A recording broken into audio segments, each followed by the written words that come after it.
bantingannya tuh empuk sekali sobat setir, halus gitu, nggak yang kasar ya. Di 3, 2, 1. Nah, tenaganya sih instan banget sobat setir.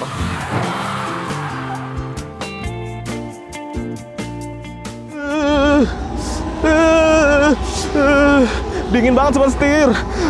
Ion S. Ketawa lu nggak ada. Halo sobat setir, selamat datang di Setir Kanan. Kembali lagi sama gue Narendra. Dan pada kesempatan kali ini di sebelah gue ada Ion ES, yaitu line up terbarunya Ion di Indonesia. Nah, mobil ini itu memiliki platform sedan sobat setir. Jadi menambah seru lagi market EV di Indonesia. Nah, kalau sobat setir penasaran, ikutin terus videonya sampai habis. Let's go! Mulai 70.000 per hari, bisa dapat mobil bekas. Setir Kanan.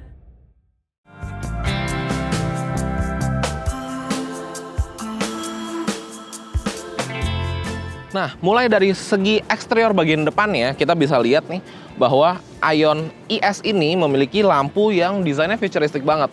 Sebenarnya kalau kita lihat slightly mirip sama si Y Plus. Kalau di Y Plus ini dia turun ke bawah, sedangkan di ES ini kepotong di bagian sini sobat setir.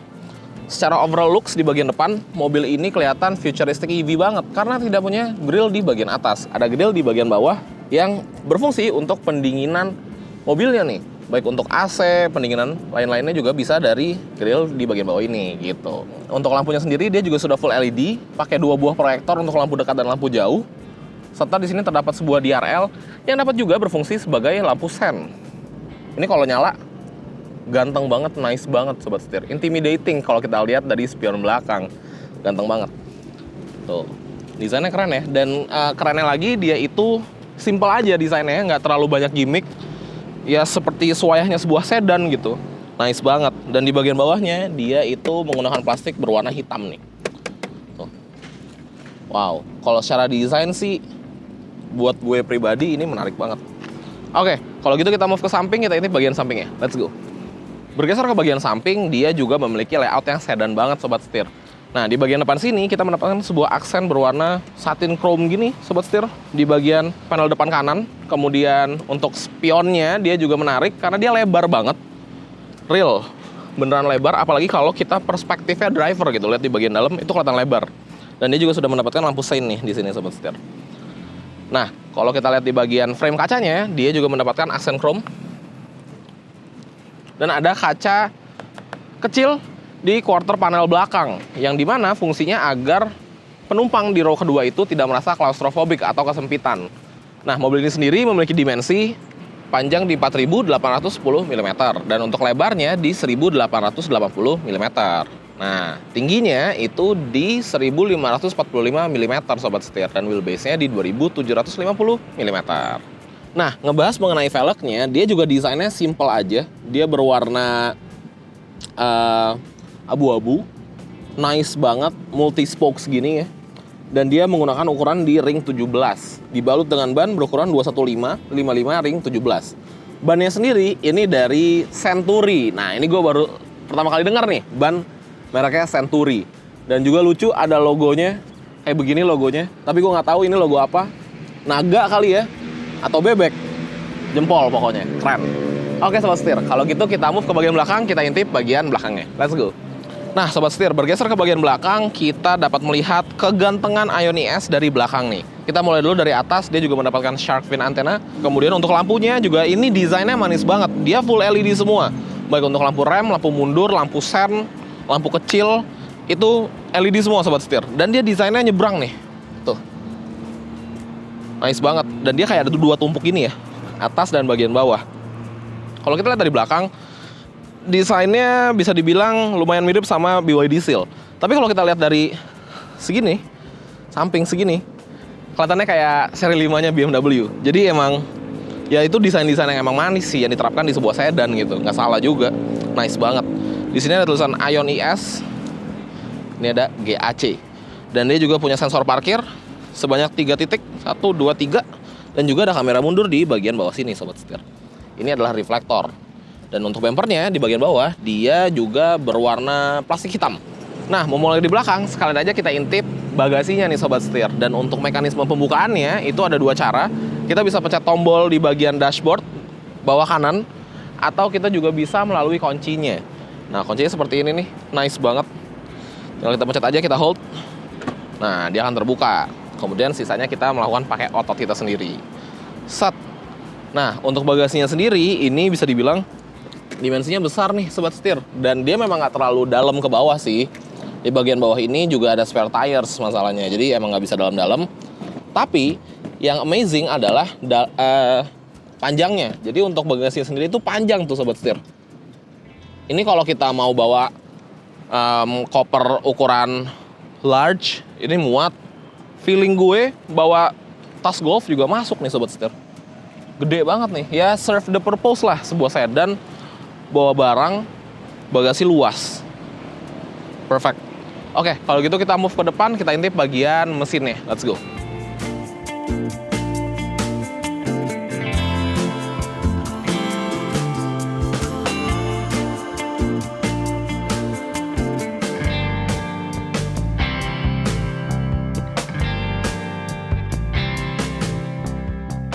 Nah sobat setir, ini dia engine bay-nya dari Ion ES. Sebenarnya bukan engine bay sih jadinya ya.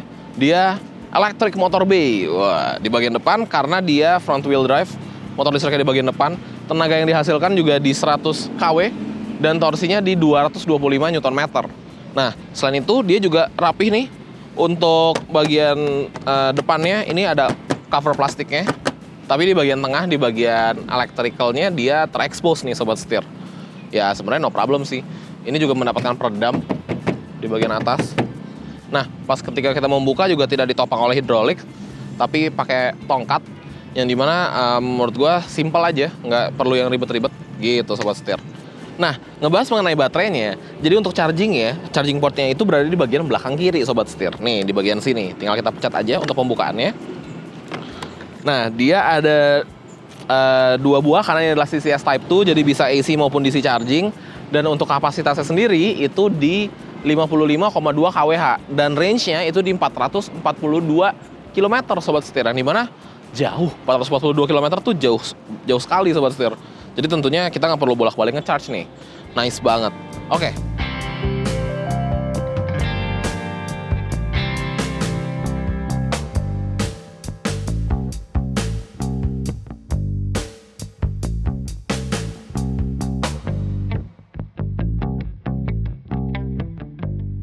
Oke sobat setir, sekarang gua ada di row keduanya dari Ion ES. Kalian bisa lihat sendiri tanpa perlu gue jelasin. Di depan ini adalah posisi driving gue, tinggi gue di 170 cm. Seberapa luas duduk di row keduanya dari Ion ES ini.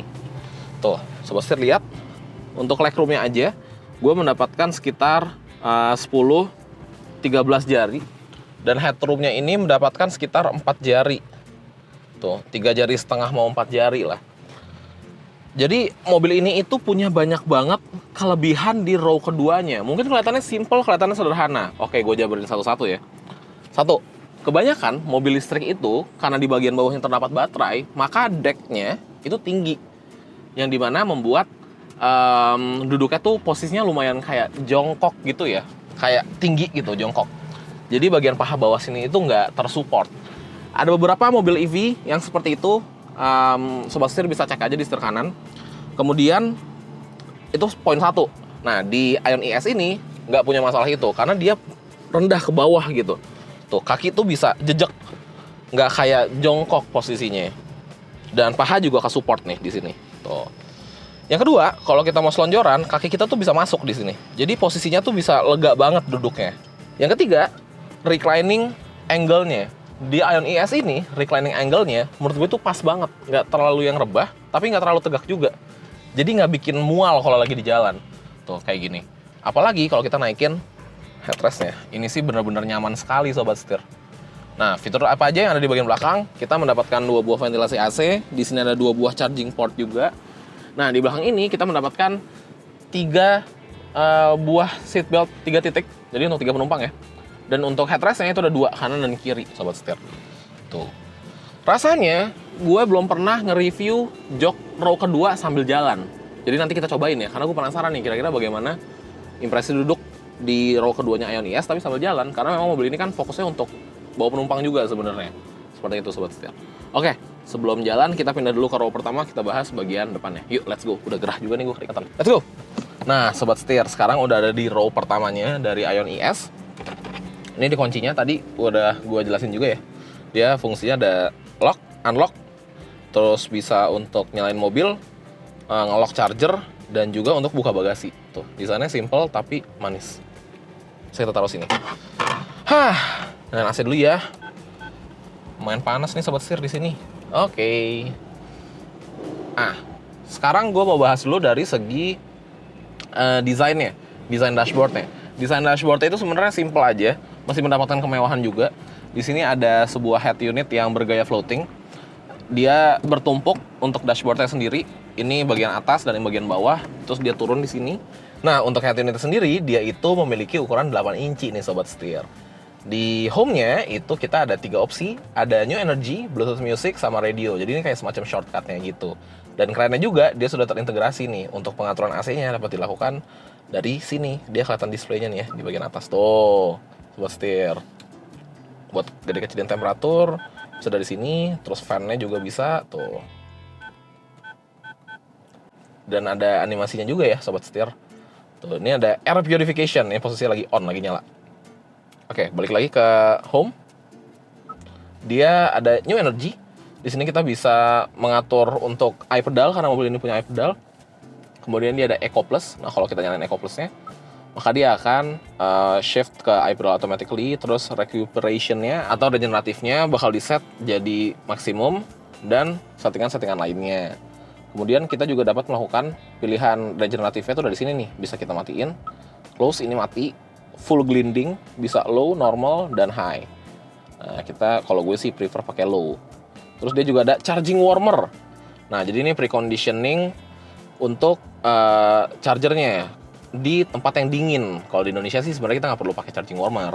Nah, di bagian bawahnya ini terdapat energy flow. Terus kalau kita geser, di sini ada aksesoris, AC, dan lain-lain. Nah, ini bisa kita geser gini sobat setir. Itu tadi untuk vehicle settingnya.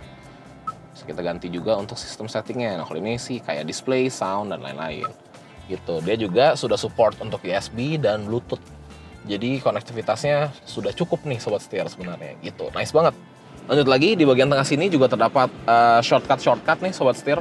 Ini ada untuk temperatur, untuk kaca depan, kaca belakang, defogger. Kemudian ada juga untuk pengaturan semburan, mau fan-nya berapa. Kemudian ada auto juga. Dan mobil ini itu dual zone sobat setir. Nah, di bagian sini terdapat sebuah penyimpanan terbuka nih. Ini lucu ya. Bentuknya kayak gini gitu. Nah, di sini ada power outlet 12 volt, ada 2 buah colokan USB.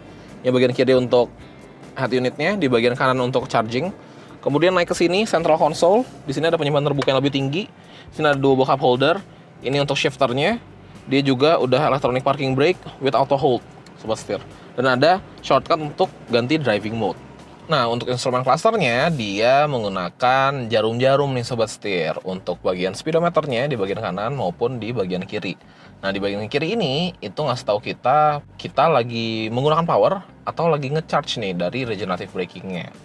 Nah, di situ juga tulisan ready, berarti mobil udah siap jalan. Seperti itu.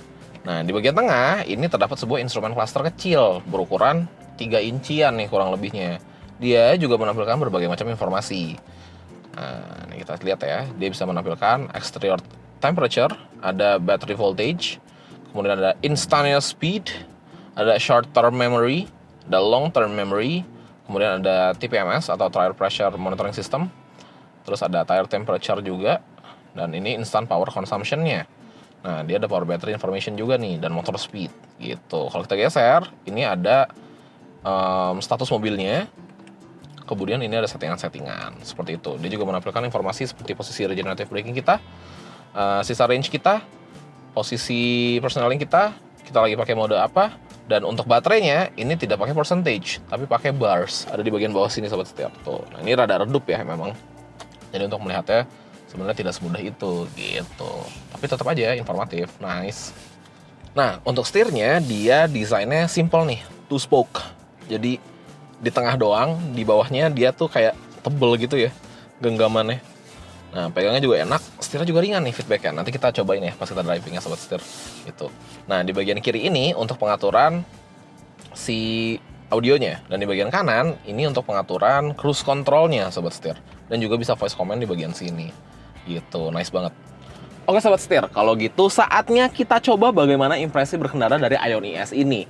Tapi yang kita coba duluan adalah duduk di belakangnya. Yuk, langsung aja kita cobain. Let's go.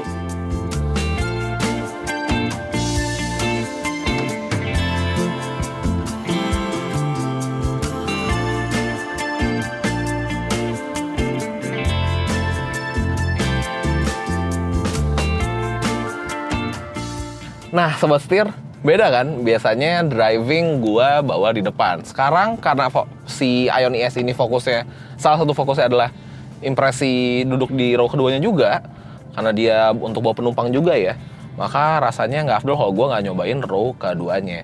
Nah, di row kedua ini kita ada dua jenis jalan nih. Sekarang kita lagi di aspal yang mulus. Kalau kita rasakan ini smooth banget sobat setir ya, goyang-goyang dikit karena emang jalanannya nggak rata sih sebenarnya, dan posisi lagi belok. Coba Pak Supir lurus aja nyetirnya. Nah, ini berasa smooth nih, tuh. Wah, enak banget. Sekarang kita pindah ke jalanan yang berbatuan. Nih, di sini. Nah, pindah ke jalan yang berbatuan seperti ini, itu rasanya bantingannya tuh empuk sekali sobat setir. Halus gitu, nggak yang kasar ya, nggak yang geruduk-geruduk gitu. Tuh, enak banget nih. Coba kita, ini jalannya rada bolong-bolong sobat setir tuh. Wah, bantingannya sih enak. Dan yang tadi gue bilang, posisi duduknya juga pas nih, recliningnya enak, legroomnya luas, headroomnya luas juga. Tuh. Nah, ini jalan padahal keriting banget sobat setir, tapi di Ion ES ini nggak berasa. Coba Pak Supir boleh kasih sedikit speed, digas sedikit. Oke, tuh.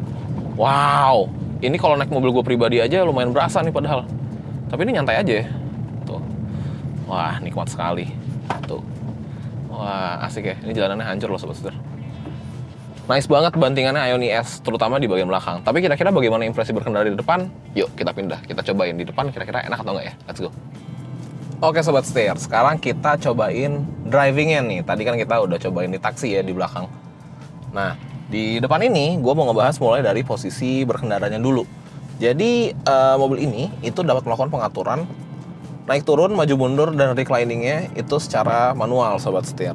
Dan setirnya itu juga dapat diatur secara tiltnya, gitu. Jadi, untuk posisi berkendaranya, sebenarnya settingannya nggak begitu banyak nih pengaturannya. Tapi, kalau buat gue sih, gue mendapatkan posisi berkendara yang nyaman. Jadi, bukan rendah terus sporty gitu ya. Kalau gue prefer berkendara dengan posisi yang sporty, jadi dia rendah terus di bawah gitu ya, tangannya juga lurus gitu. Nah, cuman di mobil ini ternyata berkendara dengan posisi yang lebih comfortable itu jauh lebih enak nih gitu. Dan mobil ini posisi berkendara comfortable. Kemudian gue mau ngebahas mengenai blind spotnya. Nah, di mobil ini itu memiliki sebuah kaca spion yang lebar banget. Bahkan per spionnya atau per kaca spionnya itu lebar gitu. Jadi bukan overall lebar ya, tapi per kacanya itu gede banget, dia lebar ke samping gitu. Jadi angle penglihatannya tuh luas banget. Sebagai contoh misalkan gua itu depan ASBSD sekarang, di posisi jalur paling kanan. Kalau gua ngeliat ujung spion gue itu bisa ngeliat sampai jalur seberang yang ngarah ke sana. Gila, lebar banget. Jadi untuk visibilitasnya sih gokil, dan bukan dalam konteks buruk ya, tapi sangat-sangat bagus gitu. Dan memang kalau kita lihat kaca bagian sampingnya, ini juga dia ukurannya besar, kaca belakangnya besar, kaca depannya besar, serta di dekat pilar A ini terdapat sebuah kaca segitiga juga. Jadi untuk nge-eliminate blind spot di bagian serong kanan depan, serong kiri depan gitu. Ini ada kaca segitiganya gitu. Dan untuk parkir juga kebantu sama fitur si kamera mundurnya atau kamera belakang. Jadi menurut gue everything is nice, terutama untuk masalah blind spot itu minim kalau buat gue. Kemudian berlanjut lagi ke kedapan kabin. Nah, ngebahas ke kedapan kabin, mobil ini itu ke kedapan kabinnya bisa dibilang oke nih sobat setir. Memang bukan yang terbaik, bukan yang paling kedap, tapi sudah cukup nyaman sebenarnya. Nah, untuk road noise-nya memang kedengeran bocor-bocor. Mungkin karena penggunaan ban yang tidak premium. Ya, kembali lagi ya, untuk cost yang lebih baik. Karena mobil ini kan menggunakan ban bawaan dari negara asalnya, pakai Century, jadi rasanya masih sedikit bocor-bocor nih. Tapi gue rasa kalau bannya diganti menggunakan ban yang lebih premium, maka akan tereliminate untuk road noise-nya. Nah, untuk bocor-bocor dari luar itu juga nggak begitu masuk sih sobat setir, jadi masih nyaman. Kecuali ada satu yang menurut gue lumayan kedengeran, yaitu suara AC-nya. Jadi kalau kita lagi jalan pelan itu kedengeran suara AC gitu. Jadi kalau ngebahas mengenai kekedapan maksimal atau full silent ala EV di Ion ES ini masih sedikit kedengeran suara-suara gitu deh. Tapi ya no problem lah, masih aman. Kemudian gue mau ngebahas mengenai bantingannya. Nah, ini dia menjadi jagoannya dari Ion ES. Jadi mobil ini itu sebuah sedan. Dia memiliki fokus untuk berkendara dan dikendarai, dalam artian mau di depan maupun di belakang. Tadi gue udah coba di belakang, bantingannya enak banget, beneran enak. Dan gue nyobain di supir, ini juga gak kalah enak. Dia karakter bantingannya tuh bukan empuknya mobil Eropa, tapi empuknya mobil Jepang. Beda nih, kalau karakter Eropa tuh kan dia lebih empuk, tapi ada sedikit kerasnya dikit untuk handling gitu ya. Nah, kalau di mobil ini, surprisingly walaupun dia empuk ala Jepang, tapi handlingnya juga gak kalah. Nanti kita bahas handlingnya, kita bahas dulu bantingannya. Nih depan ada speed trap, gak berasa sobat setir, beneran gak berasa. Bantingannya enak banget gitu. Bantingannya enak banget, empuk, nyaman. Mobilnya juga surprisingly gak begitu limbung. Kita gak bahas masalah handling, kita tekuk tuh. Mobilnya juga direct nih tuh. Kalau kita pindah-pindah jalur, dia juga nurut. Pindah jalur lagi tuh, mobilnya nurut. Mungkin karena bobotnya ya, mobil ini kan memiliki bobot yang lumayan berat nih, karena kan ini sebuah EV gitu sobat setir. Di depan ada belokan, coba kita tekuk.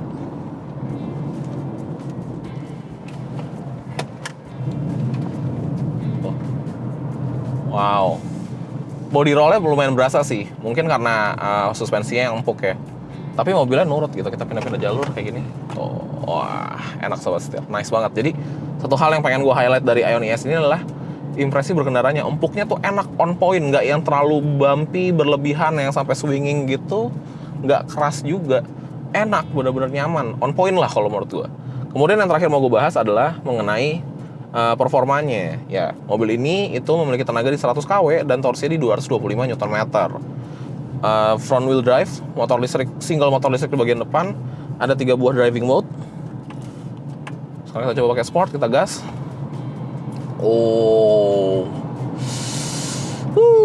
Delivery tenaganya sih ciri khas sebuah EV ya. Dia pick up tenaganya tuh instan gitu, langsung ngisi. Once kita ngegas, langsung ngisi. Kalau kita ngegas, langsung ngisi. Jadi nggak pakai delay, nggak pakai lemot. Tuh, waduh, enak banget. Ya kalau dibilang kalau dari figur tenaganya sih memang balik lagi ya. Ini kan bukan untuk kebut-kebutan, bukan untuk kencang-kencangan, bukan untuk sporty-sportian. Tapi konsentrasinya lebih ke kenyamanan berkendara. Makanya tenaganya gak yang gila-gilaan meledak. Tapi menurut gue ini lebih dari cukup. Lebih dari cukup lah. Sangat-sangat lebih dari cukup bahkan. Nah, tapi seperti biasa, setir kanan selalu melakukan pengujian akselerasi. Jadi abis ini kita coba kira-kira dari 0 hingga 100-nya dapat waktu berapa nih sobat setir.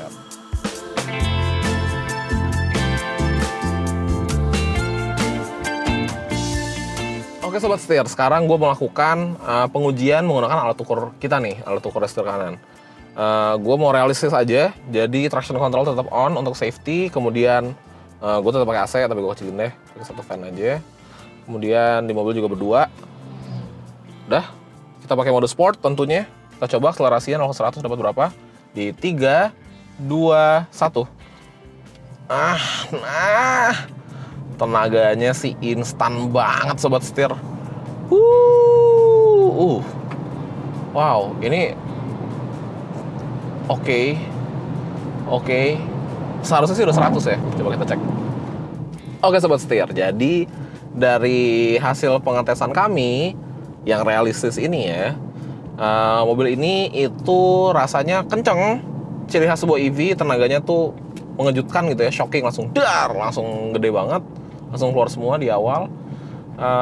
Tapi kalau gue rasa mobil ini itu sebenarnya limited nih, jadi dia dilimitasi tenaganya. Karena kalau kita lihat dari si KW meternya ini, tadi pas gue gaspol posisi itu masih bisa turun lagi sebenarnya, masih bisa keluar power lebih besar lagi. Dan juga pengujian di jalan tol, mobil ini tuh memiliki speed limit di 140 km/jam. Itu yang gue rasakan ya sobat setir. Jadi walaupun sebenarnya di head unitnya ini tuh pengaturannya sudah nggak ada limitasi gitu di sini. Bahkan overspeed warningnya aja itu di 200 gitu. Tapi ya itu yang gue rasakan. Tapi tetap aja itu kenceng sobat setir. Gue tadi mendapatkan angka di 12,25 detik sobat setir. Yang dimana itu udah lebih dari cukup lah ya. Jadi memang karena mobil ini fokusnya menurut gue bukan di kenceng-kencengan, tapi di bantingannya yang nikmat dan enak. Terbukti lewat jalan gelombang, lewat jalan ancur, bahkan dari kita nyoba untuk di jalan yang berbatuan, ini speed trap semua nggak ada rasanya. Bantingannya mahal, sangat-sangat mahal, lebih mahal dari harganya. Rasa bantingannya tuh udah mobil 1 miliaran lah kalau menurut gue. Gak lebay, itu real menurut gue, senyaman itu. Gitu sobat setir. Jadi ya oke lah, that's it. Nice banget.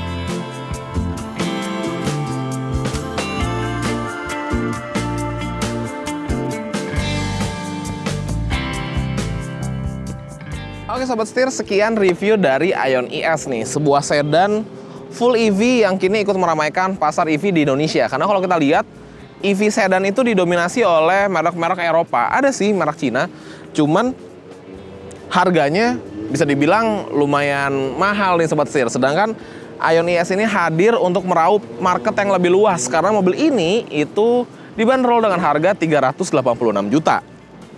Jadi bisa dibilang mobil ini cocok banget untuk kalian semua yang mencari sebuah mobil sedan dengan kenikmatan berkendara ala sedan, row keduanya luas, bahkan bisa dibilang kalau mau diadu dengan sedan Eropa dengan harga 1 miliaran pun, menurutku mobil ini bisa bersaing nih, terutama di bagian kenikmatan berkendara di row keduanya.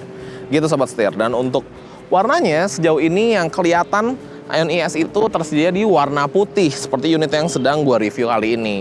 Oke, kalau gitu jangan lupa untuk klik like, komen, dan subscribe, serta follow TikTok dan Instagram kami di @setirkanan_official. Gue Narendra, sampai ketemu lagi di video selanjutnya. Salam setir kanan.